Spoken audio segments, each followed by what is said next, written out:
Good morning seventh class आपका chapter जो 5 था वो स्टार्टिंग था, ठीक है, स्टार्ट हो चुका था, उसकी एक वीडियो डल चुकी थी। तो आज हम देख रहे हैं इसकी वीडियो नंबर 2, ठीक है। तो हम कहाँ तक पढ़ लिया था हम पेज नंबर 53 पे थे। तो हमने पढ़ लिया था चाइना 3 जो हमने नेचुरल इंडिकेटर पढ़े थे, लिटमस, टर्मरिक एंड थर्ड कौन सा था, चाइना रोज इंडिकेटर, ठीक है। तो यहाँ तक हमारा कंप्लीट हो चुका था। तो अब हम पढ़ रहे हैं पहली brought the following reader for you. तो पहेली के मन में बहुत सारे क्वेश्चन आते रहते हैं, ठीक है। साइंस में पहेली और बूझो 2 ही नाम है ना। पहेली कहती है कि coffee is brown and bitter in test.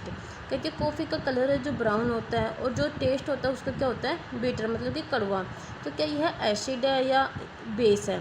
तो अगर टेस्ट बिटर है तो एसिड तो है नहीं, तो वो क्या है, base. Do not give the answer without any test. तो तुम्हें टेस्ट नहीं करना और सीधा आंसर देना भी। तो हमें पता है भी अगर टेस्ट है जो बिटर है तो वो क्या, बेस है, क्योंकि जो एसिड होते हैं उनका टेस्ट तो कैसा होता है, श्योर होता है, खट्टा होता है, ठीक है। You are in the dark with its taste, ठीक है। तो जो हमारी कॉफ़ी है उसका टेस्ट जो आपने देखा होगा वो थोड़ा बिटर होता है, ठीक है। तो हमारी ये क्या है, बेस है, ठीक है। तो activity 5.4 the teacher is requested to get the following dilute chemicals from his her school laboratory or from a nearby school. Hydrochloric acid, sulphuric acid, nitric acid, acetic acid, sodium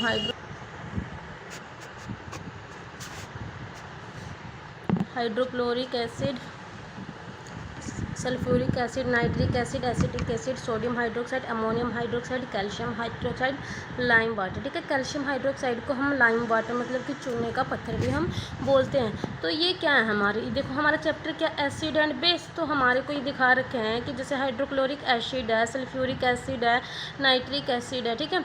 तो जो हमारे ये 3 होते हैं, जैसे hydrochloric acid हो गया, जैसे ये हो गया हाइड्रोक्लोरिक एसिड हो गया, H2SO4 सल्फ्यूरिक एसिड हो गया, HNO3 नाइट्रिक एसिड हो गया, ये हमारे बहुत स्ट्रॉन्ग एसिड्स होते हैं, ठीक है। जैसे एसिटिक एसिड इतना स्ट्रॉन्ग नहीं है। सोडियम हाइड्रोक्साइड हो गया, ठीक है, NaOH, अमोनियम हाइड्रोक्साइड हो गया, कैल्शियम हाइड्रोक्साइड हो गया, CaOH2, ठीक है। ये आप हायर क्लासों में पढ़ोगे इनकी जो केमिकल जो फॉर्मूले हैं। तो अभी आप इनको ऐसे याद रखो, हाइड्रोक्साइड इनके नेम से याद रखो, क्योंकि अभी आपको इनके फॉर्मूले बनाने नहीं आएंगे, ठीक है। कैल्शियम हाइड्रोक्साइड को हम जैसे लाइम वाटर भी बोलते हैं। तो क्या है, इसने क्या कहा है, इसने कहा है कि जैसे नेम ऑफ एसिड, अब हमारी जो टेबल 5.5 है वो देखो, इसने कहा है name of acid, effect on litmus paper, effect on turmeric paper, effect on China rose solution, ठीक है। जैसे इसने डाइल्यूट, मतलब डाइल्यूट वो होते हैं जिनके अंदर जो हमारी पानी की जो अमाउंट है वो कम होती है, ठीक है। और मतलब जैसे हम पानी और एसिड ले रहे हैं तो डाइल्यूट हाइड्रोक्लोरिक एसिड, जिसमें हमारा डाइल्यूट जो हाइड्रोक्लोरिक एसिड है HCl हम यूज करें वो डाइल्यूट है, मतलब कि पानी जैसी फॉर्म में है, ठीक है। इसका इफेक्ट क्या होगा लिटमस पेपर को, हमें पता है कि जो हमारे लिटमस पेपर होते हैं जो वो क्या करते हैं, एसिड को रेड लिटमस पेपर में चेंज कर देते हैं, ठीक है। तो हमारा जो हाइड्रोक्लोरिक एसिड है लिटमस पेपर को किस में चेंज कर देगा, रेड में, ठीक है। और टर्मरिक जैसे खुद एक एसिड है, हम इंडिकेटर भी यूज़ कर रहे थे, ठीक है, लेकिन खुद भी क्या एक एसिड है, तो इसका क्या हो जाएगा, तो इसके ऊपर क्या आ जाएगा, नो इफेक्ट। कोई भी एसिड के ऊपर कोई भी इफेक्ट नहीं होता, ठीक है। Effect on China rose solution, जो हमारा चाइना रोज इंडिकेटर हमने यूज़ किया था, अगर उसके सोल्यूशन में हम क्या डाल दें, एसिड की कुछ ड्रॉप्स डाल दें, तो चाइना रोज जो सोल्यूशन है वो एसिड को क्या कर देता है, डार्क पिंक बना देता है, ठीक है। अब 2 एग्जांपल मैंने इसके लिए, सोडियम हाइड्रोक्साइड और कैल्शियम हाइड्रोक्साइड। जिसमें हाइड्रोक्साइड है तो हमें पता चल रहा है कि हमारा बेस है। बेस क्या करते हैं, बेस हमारे रेड लिटमस पेपर, याद रखना है कि जो एसिड के केस में हमने क्या लेना, ब्लू लिटमस पेपर लेना है, क्योंकि ब्लू को ही ये रेड करेंगे। और जो बेस है, बेस से बी, बेस देखो ऐसे याद रख लेना, बेस से बी, और बेस का कलर किसमें चेंज हो जाता है, ब्लू में। तो किसको करेंगे, रेड लिटमस पेपर को। जो हमारे बेस हैं, ये 2 बेस हैं जो हमारे, ये क्या करेंगे, रेड लिटमस पेपर को किसके अंदर कन्वर्ट कर देंगे, ब्लू के अंदर, ठीक है। और टर्मरिक, जैसे मैंने बताया था, हमारे किसी कपड़े के ऊपर हल्दी गिर जाए और हम उस पर सोप लगा दें, साबुन लगा दें, सर्फ लगा दें, तो हल्दी का कलर कैसा हो जाता है, रेड। तो पता है, तो जो हमारा टर्मरिक इंडिकेटर है, तो वो जब एसिड के साथ उसकी रिएक्शन करेंगे तो उसका कलर कैसा हो जाएगा, रेड, ठीक है। तो effect on China rose solution, China rose solution के जो हमारे चाइना रोज होता है वो क्या करता है, जो बेस है उसके कलर को क्या कर देता है, ग्रीन या मजेंटा के अंदर कन्वर्ट कर देता है, ठीक है।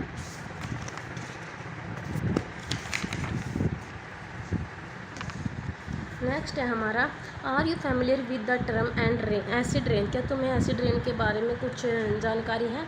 Have you ever heard about the damaging effect of acid rain, तुमने एसिड रेन के डैमेजिंग इफेक्ट के बारे में देखा होगा। जैसा कि नेम से पता चल रहा है कि जो rain containing excess of acid, जो बहुत ज़्यादा एसिड से कंटेनिंग भरी हो, उस बारिश को हम क्या बोलेंगे, एसिड रेन। भी एसिड रेन, रेन का मतलब सिंपल वर्षा और एसिड रेन का मतलब एसिड वाली वर्षा, मतलब ऐसी वर्षा जिसके अंदर हमारी एसिड की अमाउंट ज़्यादा हो, तो उसको क्या बोलेंगे, एसिडिक रेन।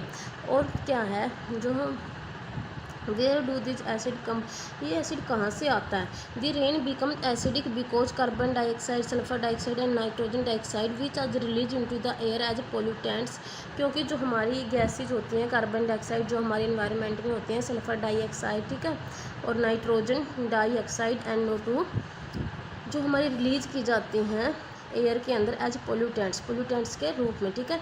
और डिजोल्व इन पोल्यूटेंट मतलब जो पोल्यूट कर देते हैं, डिजोल्व इन रेन ड्रॉप्स, क्या हो जाते हैं, जो हमारी बारिश की बूंदों की ड्रॉप उनके अंदर मिल जाती हैं, टू फॉर्म, और क्या बना देते हैं, carbonic acid, sulphuric acid and nitric acid, ठीक है। जो कार्बन डाइऑक्साइड है वो कार्बोनिक एसिड बना देगी पानी की बूंदों के साथ मिलके, और जो सल्फर डाइऑक्साइड है वो सल्फ्यूरिक एसिड बना देगी पानी की बूंदों के साथ मिलके, ठीक है। और जो नाइट्रोजन ऑक्साइड है वो नाइट्रिक एसिड बना देगी, ठीक है। Acid rain can cause damage to building, historical monuments, plants and animals. जो एसिड रेन है मतलब कि जो अम्लीय वर्षा है वो क्या कर सकती है, डैमेज, हानि पहुंचा सकती है, किसको, जो बड़ी बड़ी बिल्डिंग्स होती हैं, जैसे ऐतिहासिक मोन्यूमेंट्स होते हैं, जैसे ताजमहल, मोन्यूमेंट्स मतलब कि ऐतिहासिक इमारतें, जैसे हमारा ताजमहल वगैरह हो गया, ठीक है, प्लांट्स को और एनिमल्स को, ठीक है। तो हम यहाँ से क्या पता चला कि जो हमारी क्या होती है, एसिड रेन होती है, वो हमारी डैमेज कर सकती है हमारी बिल्डिंग्स को। और एसिड रेन कब बनती है, जैसे हमारी जो बारिश की बूंदों के साथ कार्बन डाइऑक्साइड, सल्फर डाइऑक्साइड और वो नाइट्रोजन डाइऑक्साइड उसके साथ मिल जाते हैं, तो वो क्या बन जाती है, एसिड रेन। और आप लोगों ने सुना भी होगा कि जो एसिड रेन होती है, जब वर्षा का जो पानी होता है बहुत साफ़ होता है, उसमें जो एसिड मिला होता है उस एसिड को हम, ठीक है, इकट्ठा कर लेते हैं पानी के, उस एसिड वाले पानी को, और उसका यूज़ हम किस में करते हैं, इन्वर्टर्स में, ठीक है। तो हम जो ये हमारा रेन वाटर, इसको बहुत ही क्या है, एडवांटेज है ये, ठीक है। Great care should be taken while handling laboratory acid and bases, जब हम लैब्स में एसिड और बेस को हैंडल करते हैं तो हमें बहुत ज़्यादा सावधानी बरतनी चाहिए, ठीक है। Because there are corrosive in nature, irritating and harmful to skin, क्योंकि जो हमारा एसिड होते हैं वो इतने हार्मफुल हो सकते हैं कि हमारी स्किन को भी वो बर्न कर सकते हैं, ठीक है। एक जैसे सिंपल रूप से आप कह सकते हो कि ये क्या होते हैं हमारे, जैसे तेजाब, ठीक है। Demonstrate the effect of 3 indicators on each of this solution, record your observation table 5.5। तो हमने तीनों इंडिकेटर पढ़ लिए और उसकी ऑब्जर्वेशन भी हमने क्या कर ली, टेबल 5.5 में कर ली। अब है न्यूट्रलाइजेशन, न्यूट्रलाइजेशन, इसके नाम से पता चलता है कि न्यूट्रल हो जाता है हमारा इफेक्ट, ठीक है। We have learned that acid turn blue litmus को red and bases turn red litmus blue. तो हम पढ़ चुके हैं कि जो हमारे एसिड हैं वो ब्लू लिटमस पेपर को रेड कर देते हैं और बेस से बी और बेस से ब्लू, ठीक है। और ब्लू बेस क्या करते हैं, रेड लिटमस पेपर को ब्लू में कन्वर्ट कर देते हैं। Let us see what happens when an acid is mix with A base, क्या होता है जब एक एसिड एक बेस के साथ मिक्स हो जाता है। We are going to use an indicator you have not use for so far, it is called phenolphthalein. तो हम अब कौन सा इंडिकेटर यूज कर रहे हैं जो तुमने पहले नहीं किया होगा, इसको हम क्या बोल रहे हैं, फिनोप्थैलिन, ठीक है। To be demonstrated by the teacher in the class, fill 1/4 of a test tube with dilute hydrochloric acid, ठीक है।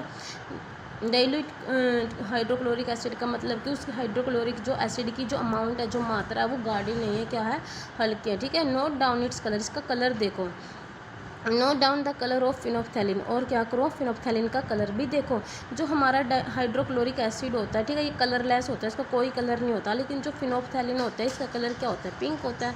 क्या होता है, पिंक, ठीक है। ये लैब्स में यूज होते हैं हमारे। Add 2-3 drops of the indicator to the acid, जो हमारा एसिड था हाइड्रोक्लोरिक एसिड, इसकी जो 2-3 बूंदे हैं वो क्या करो इसके ऊपर गिराओ, किसके ऊपर, फिनोप्थैलिन इंडिकेटर के ऊपर। Now shake the test tube gently, अब क्या करो जो हमारी टेस्ट ट्यूब ली थी हमने उसको धीरे धीरे शेक करो, हिलाओ। Do you observe any change in colour of the acid, क्या तुम एसिड के कलर में कोई चेंज देखते हो। Add to the acidic solution a drop of sodium hydroxide solution by a dropper, अब क्या करो एक ड्रॉपर की हेल्प से सोडियम हाइड्रोक्साइड की कुछ ड्रॉप इसके ऊपर डालो। स्टीर द ट्यूब जेंटली, ठीक है, और ट्यूब को क्या करो धीरे धीरे हिलाओ। Is there any change in the colour of the solution, क्या सोल्यूशन के कलर में कोई चेंज है। Continuous adding the sodium hydroxide solution drop by drop while stirring till the pink colour just appears. तो क्या हमने क्या देखा था, जो हमने ये लिया था, जो हमारा एसिड था हाइड्रोक्लोरिक एसिड, हाइड्रोक्लोरिक एसिड का कलर कैसा था, कलरलेस था। और जो हमारा फिनोप्थैलिन है उसका कलर कैसा होता है, पिंक होता है, ठीक है। तो जो हमारा फिनोप्थैलिन है वो क्या करता है, जब हम उसके ऊपर एसिड के ऊपर उसको डालते हैं या उसके अंदर एसिड डालते हैं या उसको एसिड के ऊपर डालते हैं, ठीक है, तो जो हम कुछ भी डालें, एसिड को सोल्यूशन के ऊपर डालें, सोल्यूशन को एसिड के ऊपर डालें, तो हमें ये बी केयरफुल डालना चाहिए, ठीक है। Now add 1 or more drop of dilute hydrochloric acid. What do you observe? The solution again becomes colorless, and again add 1 drop of sodium hydroxide solution. Is there any change in color? The solution pink color in color, ठीक है। It is evident that when the solution is basic, phenolphthalein gives a pink color. On the other hand, when the solution is acidic, it remains colorless. देखो यहाँ से बहुत ही important line निकल के आई है। देखो जो ये कह रहे हैं कि इट इज़ एविडेंट, ये प्रमाणित है कि जब सोल्यूशन हमारा बेसिक होता है, जो अगर हमारा सोल्यूशन बेसिक है मतलब कि वो बेस है उसके अंदर, जैसे आप सोप साबुन की झाग का सोल्यूशन ले लो, ठीक है, सर्फ होता है हमारा कपड़े धोने वाला, उसका सोल्यूशन बना के ले लो बेस। जब फिनोप्थैलिन क्या करता है, पिंक खुद भी कैसा होता है, लाइट पिंक कलर का, तो ये क्या होता है फिनोप्थैलिन कैसा कलर देता है बेस के अंदर, पिंक कलर, ठीक है। On the other hand when the solution is acidic, और जब हमारा सोल्यूशन एसिडिक होता है तो ये कैसा हो जाता है, कलरलेस, ठीक है। व्हेन एन एसिडिक तो पता चल गया फिनोप्थैलिन जब हाइड्रोक्लोरिक एसिड के साथ रिएक्शन करेगा तो क्या होगा, नो चेंज आएगा, क्योंकि एसिड के ऊपर इसका कोई भी इफेक्ट नहीं होता, लेकिन बेस के कलर को ये कैसे बना देता है, पिंक, ठीक है। When an acidic solution is mixed with a basic solution, जब एक एसिडिक सोल्यूशन मिक्स किया जाता है एक बेस सोल्यूशन के साथ, तो both the solution neutralise the effect of each other, तो दोनों सोल्यूशन क्या करते हैं, when an acidic solution mixed with a basic solution, जब एक एसिडिक सोल्यूशन को मिक्स करते हैं एक बेस सोल्यूशन के साथ, तो both the solution neutralise the effect of each other, दोनों सोल्यूशन एक दूसरे के इफेक्ट को न्यूट्रलाइज कर देते हैं, मतलब कि कैंसिल कर देते हैं, ठीक है। When an acid solution and a base solution are mixed in suitable amounts, both the acidic nature of the acid and the basic nature of the base are destroyed, जब एसिड को या acidic substance को किसी base या basic substance के साथ add कर देते हैं तो वे एक दूसरे के इफेक्ट को क्या कर देते हैं, ठीक है, क्या कर देते हैं, कैंसिल आउट कर देते हैं। The resulting solution is neither acidic और ना बेसिक, जो हमें जो रिजल्ट मिलता है वो ना तो एसिडिक होता है और ना ही बेसिक होता है।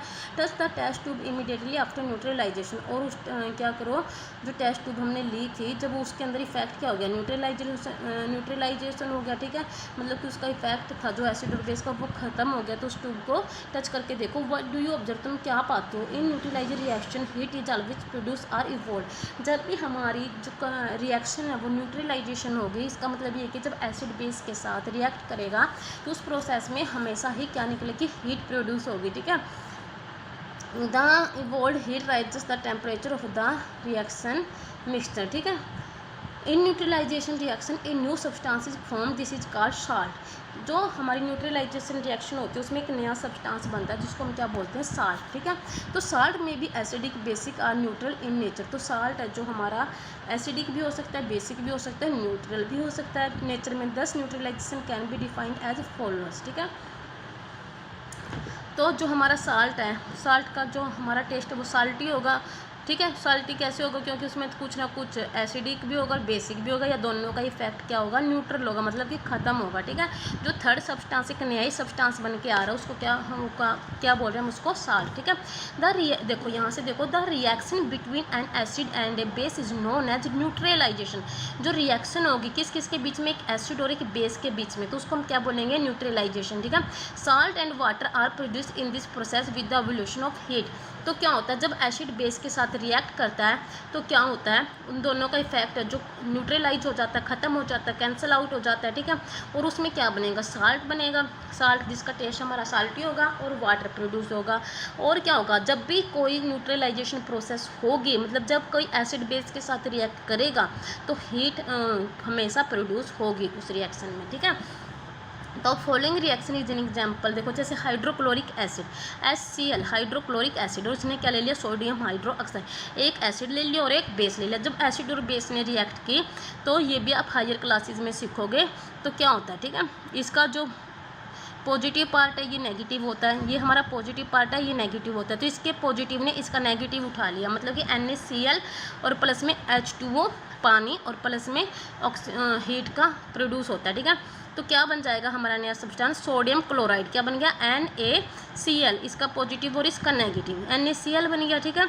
और प्लस में क्या बन गया, H2O पानी। और अभी हमने कहा था जब भी कोई न्यूट्रलाइजेशन रिएक्शन होती है तो एक नया सब्सटेंस बनता है, ठीक है, जिसको हम साल्ट बोलते हैं। और सोडियम क्लोराइड हर बच्चे को पता होगा कि जो हम घरों में नमक खाते हैं वाइट कलर का, वो क्या होता है, उसको हम सोडियम क्लोराइड ही बोलते हैं। और किसके, और क्या निकलता है साथ में, पानी और हीट प्रोड्यूस होती है, ठीक है।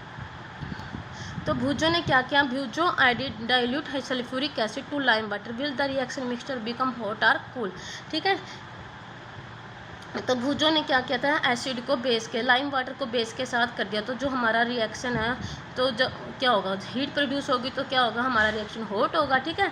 न्यूट्रलाइजेशन इन एवरीडे लाइफ, मतलब हर दिन जो हम रूटीन की लाइफ जी रहे हैं उसमें न्यूट्रलाइजेशन के क्या इफेक्ट हैं, तो वो बताने हैं, ठीक है। तो इसके आ भी सकता है कि write the neutralisation effect in everyday life. तो indigestion, ant bite, soil treatment, factory wastage, ये क्या हमारी डेली लाइफ के एग्जाम्पल है, ठीक है। Neutralisation in everyday life, everyday life में हमारी न्यूट्रलाइजेशन कैसे होती है। फर्स्ट है इनडाइजेशन। इनडाइजेशन क्या होता है, अवर स्टमक कंटेन्स हाइड्रोक्लोरिक एसिड। हमने पिछली क्लासेस में पढ़ा है कि हमारे पेट के अंदर हाइड्रोक्लोरिक एसिड होता है।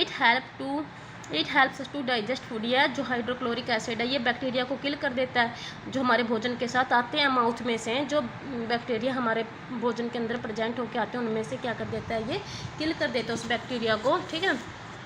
As you have learned in chapter 2, ये मैंने आपको सारा चैप्टर 2 में बताया था कि कैसे वो बैक्टीरिया को किल कर देता है। But too much of acid in the stomach causes indigestion, लेकिन बहुत ज़्यादा एसिड हो जाए हमारे स्टमक के अंदर तो अपचन, मतलब कि भोजन को पचने नहीं देता।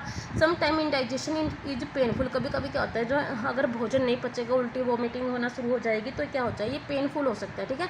टू रिलीव इनडाइजेशन, इनडाइजेशन से राहत देने के लिए we take an antacid such as milk of magnesia. तो हम क्या करते हैं, एंटासिड लेते हैं जैसे milk of magnesia. Milk of magnesia हमारा क्या होता है, मैंने जो इस चैप्टर की हम फर्स्ट टेबल जिसमें बताया था, तो जो मिल्क ऑफ मैग्नीशिया होता है हमारा क्या होता है, एक बेस होता है, ठीक है। विच कंटेन्स मैग्नीशियम हाइड्रोक्साइड, जो हमारा किससे कंटेन होता है, मैग्नीशियम हाइड्रोक्साइड से, ठीक है। क्या, जब एक हमारे पेट के अंदर क्या था, HCl था, एसिड था, और हमने क्या ले लिया, मिल्क ऑफ मैग्नीशिया, मतलब मैग्नीशियम हाइड्रोक्साइड। तो जब एसिड बेस हुए इकट्ठे, दोनों ने रिएक्शन की, तो क्या हो गया, न्यूट्रलाइजेशन हो गया, दोनों ने एक दूसरे के इफेक्ट को कम कर दिया और हमें क्या मिली, राहत। It neutralise the effect of excessive acid, ये क्या कर देता है, बहुत ज़्यादा जो एसिड हमारे अंदर बन गया उसको न्यूट्रलाइज कर देता है। और कभी कभी आपने जब आपके पेट के अंदर एसिडिटी बन जाती है तो आप इनो भी लेते हो, ठीक है। इनो में झाग बनती है, क्या बनती है, झाग। तो उससे पता चल रहा है कि उसके अंदर क्या होता है, बेस होता है और एसिड हमारे अंदर बन चुका है। जब हम इनो लेते हैं तो इनो क्या करती है, एसिड और बेस का रिएक्शन होता है और हमें क्या मिलती है, एकदम एसिडिटी से राहत मिलती है, ठीक है। तो उसमें क्यों होता है, क्योंकि जो एसिड ज़्यादा बन गया था हमारे पेट के अंदर, इन्होंने जो बेस हमने लिया इनो के थ्रू, उसने उसके इफेक्ट को क्या कर दिया, कम कर दिया, ठीक है। एंट बाइट, नेक्स्ट है हमारा एंट बाइट, मतलब कि चींटी का काटना। व्हेन एन एंट बाइट, जब एक चींटी तुम्हें काटती है, it injects the acidic liquid formic acid into the skin. ये हमारी स्किन के अंदर एक एसिड छोड़ देती है जिसका नाम है, बोलते भी है ना कि एंट की स्टिंग, मतलब कि एंट के डंक में कौन सा एसिड होता है, फॉर्मिक एसिड। ये हमारी स्किन के अंदर छोड़ देती है, ठीक है। The effect of the acid can be neutralise by rubbing moist baking soda. तो हम अगर हमें चींटी काट जाए तो हम क्या कर लेते हैं, हमारी स्किन के अंदर जो उसने एसिड छोड़ दिया है, हम उसको कैसे, अगर हमारे जो घरों में हम बेकिंग सोडा, जो खाना बनाने का सोडा जो यूज़ करते हैं, अगर वो रगड़ ले, रब कर ले, रबिंग कर ले उसकी, तो क्या होता है, जो एसिड छोड़ गई थी और हमने बेस इसके ऊपर लगा दिया, क्योंकि बेकिंग सोडा क्या होता है, हमारा बेस होता है। जब हम उसको हम हाथों में थोड़ा गिला करके यूज़ करते हैं तो उसमें झाग बनती है, जिससे जो भी चीज़ें झाग बनाती है वो क्या होती है, हमारी बेस, तो उसके अंदर बेस होता है। तो उसने क्या किया, एसिड के इफेक्ट को ख़त्म कर दिया, ठीक है। या हम इसकी जगह पे कैलामाइन सोल्यूशन यूज कर सकते हैं, जिसमें क्या होता है, जिंक कार्बोनेट, ठीक है। और बेकिंग सोडा में क्या होता है, सोडियम हाइड्रोजन कार्बोनेट, ठीक है, सोडियम हाइड्रोजन कार्बोनेट, ठीक है। इसका फॉर्मूला होता है सोडियम हाइड्रोजन कार्बोनेट, ठीक है। इसके ऊपर माइनस होता है, प्लस प्लस माइनस कट जाते हैं तो हमारा फॉर्मूला बच जाता है ये। तो एसिड बेस एक दूसरे के इफेक्ट को क्या कर देते हैं, ख़त्म कर देते हैं, ठीक है। नेक्स्ट है हमारा सॉइल ट्रीटमेंट। सॉइल ट्रीटमेंट क्या होता है, excessive use of chemical fertilisers make the soil acidic. जैसे हम बहुत ज़्यादा केमिकल से बने हुए फर्टिलाइजर से, मतलब कि खाद वगैरह जब यूज करते हैं सॉइल के अंदर, मिट्टी के अंदर, तो इससे हमारी जो मिट्टी है वो एसिडिक बन जाती है, ठीक है। Plants do not grow well when the soil is either too acidic or too basic. जो हमारे पेड़ पौधे वो अच्छी तरह ग्रो नहीं कर पाएंगे जब हमारी सॉइल क्या हो, या तो बहुत ज़्यादा एसिडिक हो या बहुत ज़्यादा बेसिक हो। ना तो हमारी सॉइल बहुत ज़्यादा एसिडिक होनी चाहिए और ना ही हमारी सॉइल जो मिट्टी है वो बहुत ज़्यादा बेसिक होनी चाहिए, ठीक है। When the soil is too acidic, जब हमारी मिट्टी जो बहुत ज़्यादा एसिडिक है, it is treated with base, तो इसको ट्रीट करो बेस के साथ, लाइक जैसे quick lime calcium oxide, or slaked lime calcium hydroxide, ठीक है। ये आते हैं हमारे यूरिया के रूप में, तो इनका यूज करो। If the soil is basic, organic matter is added to it, organic matter release acid which neutralise the basic nature of the soil. अगर कह रहा है हमारी जो सोइल है वो बहुत ज़्यादा एसिडिक बन जाती है तो उसको, उसके इफेक्ट को बेस मिला के ख़त्म कर दो। अगर बहुत ज़्यादा बेसिक बन जाती है तो उसके अंदर एसिड मिला के उसके इफेक्ट को ख़त्म कर दो। अगर एसिड है तो बेस मिला दो। बेस कौन कौन से, कैल्शियम हाइड्रोक्साइड और कैल्शियम ऑक्साइड, ठीक है। और अगर हमारी जो सोइल बहुत ज़्यादा बेसिक है तो उसके अंदर ऑर्गेनिक मैटर यूज कर दो, ठीक है। जो ऑर्गेनिक मैटर होता है जो हमारे घरों से बनता है खाद वगैरह, तो उसके अंदर क्या कर देता है, एसिड को छोड़ देता है। और बेसिक हमारी थी तो एक दूसरे के इफेक्ट को क्या कर देते हैं, ख़त्म कर देते हैं, ठीक है। नेक्स्ट है हमारा फैक्ट्री वेस्ट। फैक्ट्री वेस्ट क्या कहता है, the wastage of many factories contain acid. जो बहुत सारी फैक्ट्रियों का वेस्ट है वो किससे कंटेन है, एसिड से। If they are allowed to flow into the water body, जो हमारी जो फैक्ट्री का वेस्टेज आता है अगर उसको अलो कर दे फ्लो करने के लिए, कहाँ, इनटू द वाटर बॉडीज, जो एसिड है विल किल फिश, जो हमारा एसिड है वो फिश को मार देगा, मछलियों को। और मछलियाँ तो भोजन होती हैं लोगों का, तो हमें मछलियाँ नहीं मारनी है, बचानी है। एंड अदर ऑर्गेनिज्म, और छोटे छोटे अदर ऑर्गेनिज्म को, ठीक है। इसलिए जो हमारा फैक्ट्री का वेस्ट होता है और देयरफॉर न्यूट्रलाइज किया जाता है बाय एडिंग बेसिक सब्सटेंसेस। उनके अंदर बेसिक सब्सटेंसेस जैसे हमने ऊपर पढ़े थे, कैल्शियम हाइड्रोक्साइड, कैल्शियम ऑक्साइड को, जो हमारा फैक्ट्री से वेस्ट आ जाता है उसमें क्या होता है, बहुत ज़्यादा एसिड होता है। तो एसिड को हमने न्यूट्रलाइज करना, मतलब उसके इफेक्ट को ख़त्म करना है, तो उसके अंदर हमें क्या ऐड करना पड़ेगा, बेस। और बेस हमने क्या पढ़े थे, जैसे कैल्शियम हाइड्रोक्साइड, कैल्शियम ऑक्साइड हो गया, सो ठीक है। तो क्या करेगा, बेस एसिड के इफेक्ट को ख़त्म कर देगा, ठीक है। जिससे हमारी मछलियाँ और छोटे छोटे जीव जंतु हैं जो पानी में रहते हैं वो ख़त्म नहीं होंगे, ठीक है। तो आपका चैप्टर यहीं पे ख़त्म होता है। ये थे हमारे एवरीडे में न्यूट्रलाइजेशन के इफेक्ट, जैसे indigestion, factory waste, soil treatment और हमारा एंट स्टिंग या एंट बाइट, ठीक है। तो आपको ये चैप्टर बहुत इंपॉर्टेंट है, अच्छे से लर्न करना है, समझना है, ठीक है। Okay, thank